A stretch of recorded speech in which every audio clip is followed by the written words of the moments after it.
Well, you can see we're headed up towards the Hillfort there. There's a tank in the background if you wonder what the noise is. So we're on the edge of Salisbury Plain near Warminster, and we just walk up this muddy, yucky path and follow our way on towards this magnificent Hillfort, which has got the biggest ramparts that you would ever see. Well, we carry on up this path here, very muddy, very steep. Well, it gets steep in a minute, on the western side of the Hillfort. And it's quite a pleasant walk, even though it's muddy, on our way up to there. And we carry on up this path, and you can see it just towering above us there. Fantastic. It's 23.5 acres when we get on the top, and the Hillfort dates to around about 1000 BC, and then went on into the Roman period, it would seem, quite a bit. And it's got particularly tall ramparts on there. And why is it called Battlesbury? Because they believe a battle happened here. Now, there's over 1,242 identified Hillforts in Britain, so this is just one of the many, but a different one in Wiltshire, because obviously a battle was fought here, although there are other ones where battles were fought, but there's no record of that battle, name to it even. Just the only name is left is the name of the Hillfort being Battlesbury. So we'll carry on up to the Hillfort and see what we can get from our visit to this wonderful place.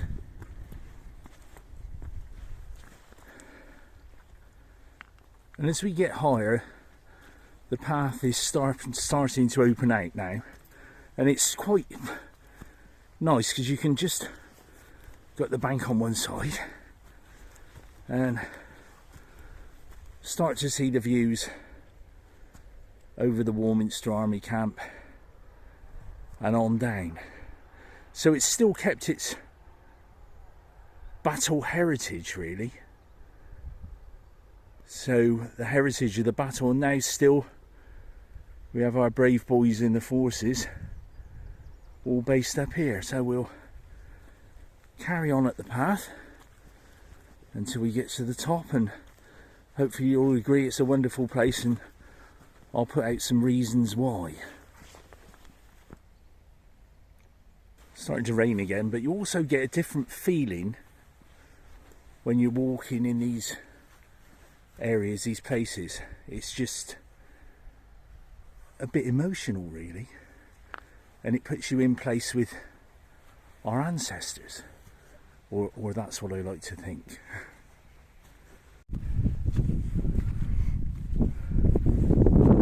I think we'll walk on this, I think it's the top rampart here to start, and see what we think. Well, miserable day, but it's a good thing to do on a miserable day. Get out, go for a walk, and have a walk around this historical place. Roman remains have been found here inside of a chariot wheel and lots of other stuff, so quite amazing. But the first thing you notice when you're up here is the height and the depth of that ditch there.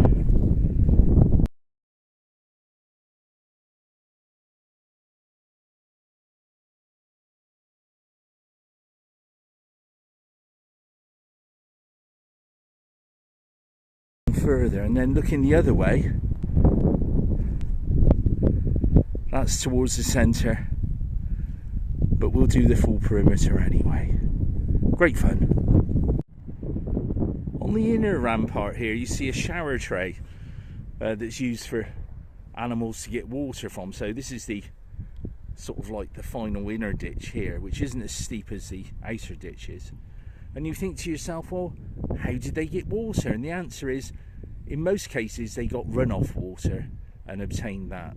So they would run it through bracken, etc., to filter it, and then use that water, as opposed to going down to a spring. So that's a bit of food for thought as we go along our merry little way. Let's carry on and carry on walking along this rampart here. I shall put a diagram on to show where I've been, and it's just an incredible place. You can still hear noise from down below, as they would have been able to years ago. So a very strategic position, and just looking out over there, you can see that. And there has been evidence of post holes, etc., for small buildings that were found up here on archaeological surveys. And this is the view to the south, just past that wooded bit. You can see the other ramparts down below there and across there. So this is the southern side of it, and if you look just over here, we've got a round barrow too in between the two ramparts.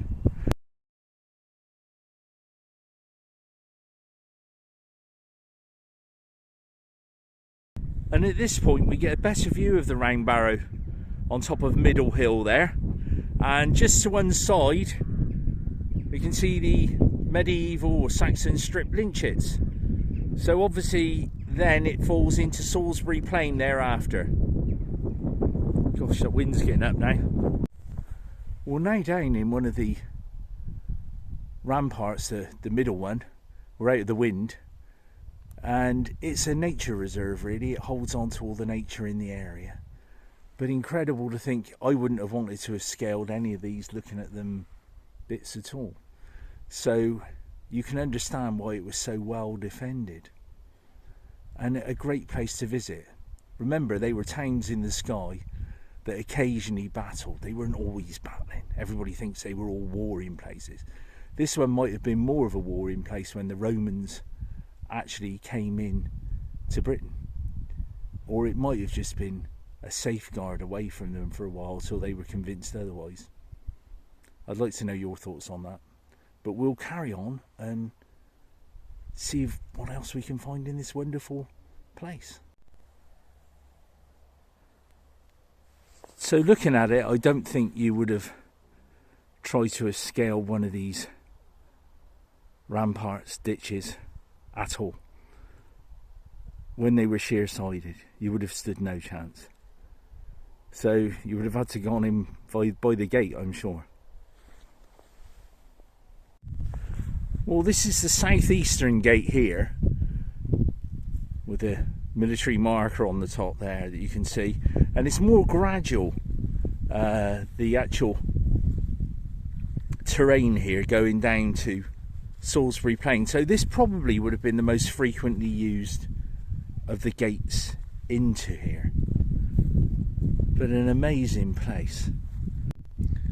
So I'm going to leave the southeastern gateway now, walk a little bit along the northern facing bank, and then go over the top, I think. So I'm on the northern facing rampart now, looking out towards some strip lynchets on round the Salisbury Plain Range Road, and this is the path here. I'm going to take this for a little while and then go off over this way over the top. It's an incredible thing to do, to come to these places and just feel a part of it, and it gave me an excuse to wear the hat too. So I'm heading towards the trig point. You can maybe be able to see it just there in the distance, and then we'll get some thoughts together up there, I think. So just coming up to the trig point. I know some people are hot for these, they love them, but each to their own. And this is the trig point here, the usual bit in the top. There must be a plate on here somewhere. Let's have a little look. And there's the plate down there. Two friends of mine, Gail and Wendy, they're right into this, and I'm sure they'll enjoy that. And then that's it. So this must be the highest point on here. Incredible. But a true expanse of land around here. You wouldn't think 23 acres would look so big, but it does. Heading our way back now to the eastern gate where we came in, and then we'll go on down and get back. It's quite easy to park here. Everybody worries sometimes about the access to it, but it's basically you go through the army camp, last turning on the right before the hill on Imber Road, follow that down first on the left, and everybody parks up there for the dogs and things like that, and they're all okay about it. So we'll carry on down here back towards the car, carefully, not to fall, and see how we get on. So I'm walking back down the trail now towards the car. Have I had a good time? Yes. Did I learn anything? Yes, I always do. I learned that it is a very, very strategic structure with views in every direction, but not on a foggy day. And it's just fantastic to feel the history in the area, and to be a part of that, you can't really beat. So if you get a chance, come out, visit these hill forts. I think this is probably one of the most likely to have had a battle in it, and it's retained its military heritage over the years, which is fantastic. So we've still got the army in Warminster as well, so things don't get much better than this. Thank you for watching.